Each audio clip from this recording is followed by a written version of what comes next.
Hi, I'm Dr. Hillary Lampers, naturopathic physician, north of Seattle, Washington. I'm a neurocranial restructuring specialist, one of only 18 certified in the world.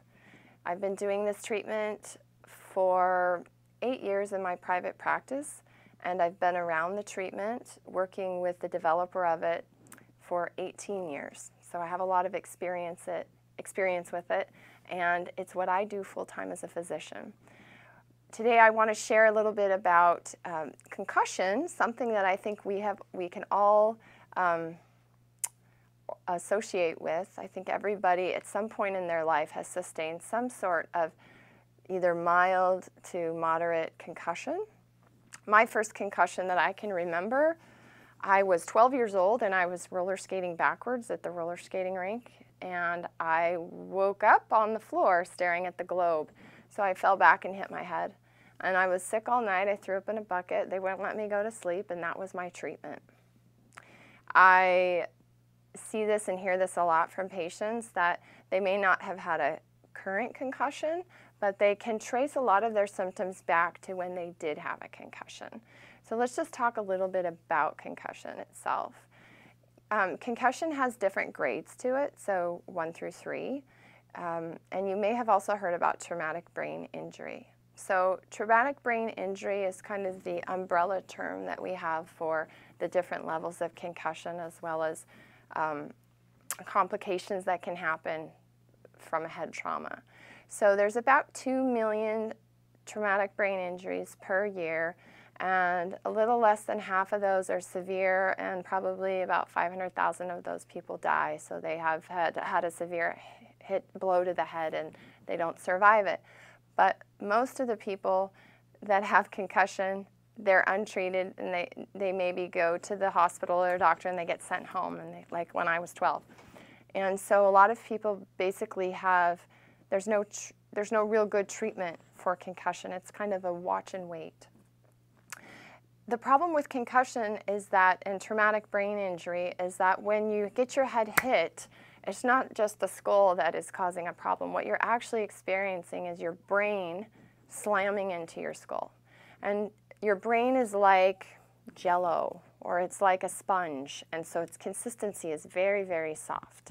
And when you slam your head or hit your head in any position, the brain will whiplash, bam, hit your skull, and so you get this, when they call it traumatic brain injury, you actually get injury to that location and sometimes the entire brain, depending on how hard you hit.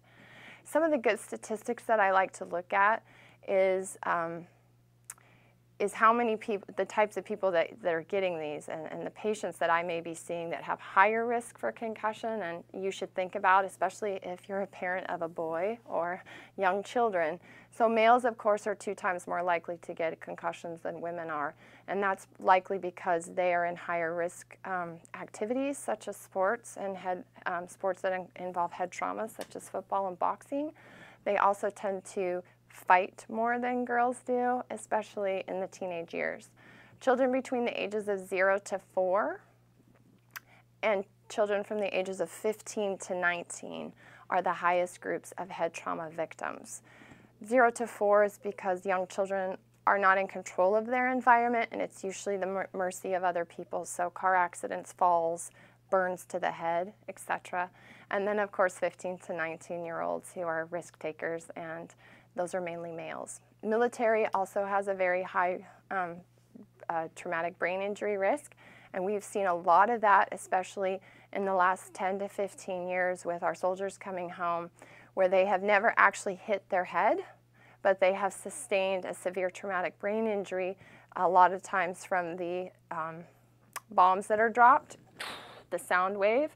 It will actually make your brain hit your skull. And so we're finding that a lot of men and women coming home have suffered traumatic brain injury, and it does cause a whole lot of problems there. Neurocranial restructuring, the treatment that I do, can help concussion because it helps to realign the entire area that's been damaged. So when your brain hits your skull also moves. And the dynamic of your cerebrospinal fluid that goes around your brain and saturates it and gives it all those good hormones and immune cells and neurotransmitters, it affects those areas of the brain. And the skull shape definitely affects that. So when we're able to give take the skull back to its more natural shape that it was in before, that's going to help that cerebral spinal fluid saturate the brain and heal the brain faster. So this is a great treatment for concussion patients. I always tell people, wear your helmets. There's a reason for that, and the truth is that the invention of helmets, even though there's still millions of people a year who sustain head traumas, that they've actually saved tens of millions of lives. And so it's worth it to have your head protection when you're doing anything that you may hit your head.